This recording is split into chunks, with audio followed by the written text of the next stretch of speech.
Neterata 19 from the home of emerging smart city of Cavite, Carmona City.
Nauna ba ako? Nauna ako, pasensya na. No? Grabe naman. Kasi very well, palakpakan din naman natin, di ba? Like, yung tatlo nating yung aplikante nating tatlo, let's just give them a round of applause. Hindi po biro ang manatili sa harap ng maraming taong sumagot ng mga katanungan. Hindi natin sigurado kung akma ba ito sa atin. But again, congratulations for everyone for nailing it. Ikaw, kumusta ka naman? Okay lang naman po. I'm okay. Ready ka na ba? Yes po, I'm ready. Just give us a little background of yourself that we want, that you want us to know about you. I think a little background or an information that I want everyone to know is that I am a psychology student po at the Polytechnic University of the Philippines, a proud scholar ng Bayan. And I think that for me is a huge opportunity already because I get to advocate for mental health, which is what I truly love and what I truly want to break those stigmatization that it is experiencing. Alright, thank you so much for sharing with us a little bit of your information. But for us to learn more about you, we have our judges right here ready to ask a question. Timer, ready kayo? Okay.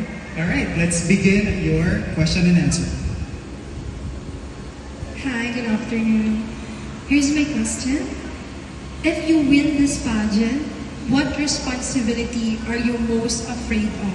Again, if you win this pageant, what responsibility are you most afraid of?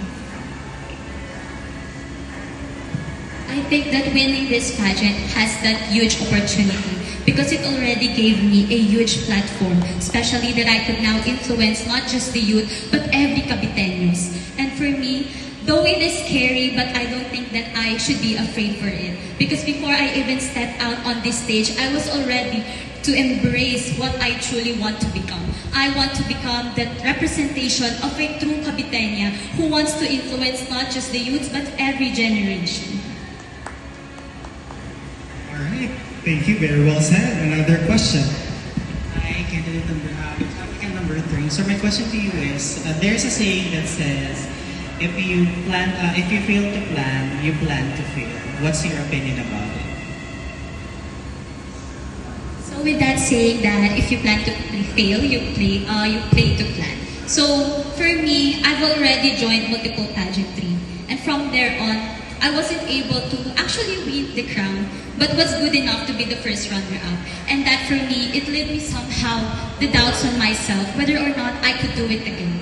But from that moment on, when I saw the opportunity to join once again on a much bigger pageant, I suddenly had a realization that not winning the crown is not actually a failure, but actually it is a redirection for me.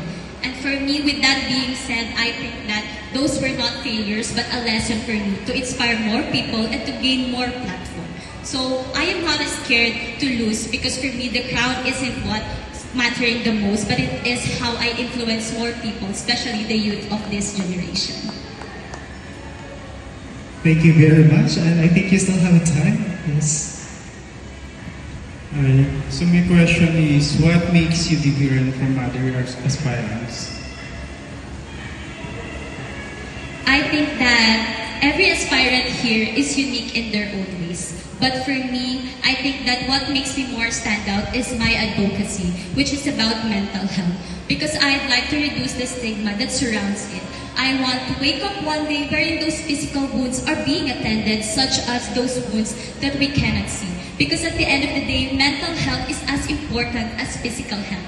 And as a proud Caviteña, I think that we can influence more people so that someday we could break the glass ceiling of stigma and replace it with pillars of hope, empathy, and humanity. Just like a true Caviteña in heart. Thank you.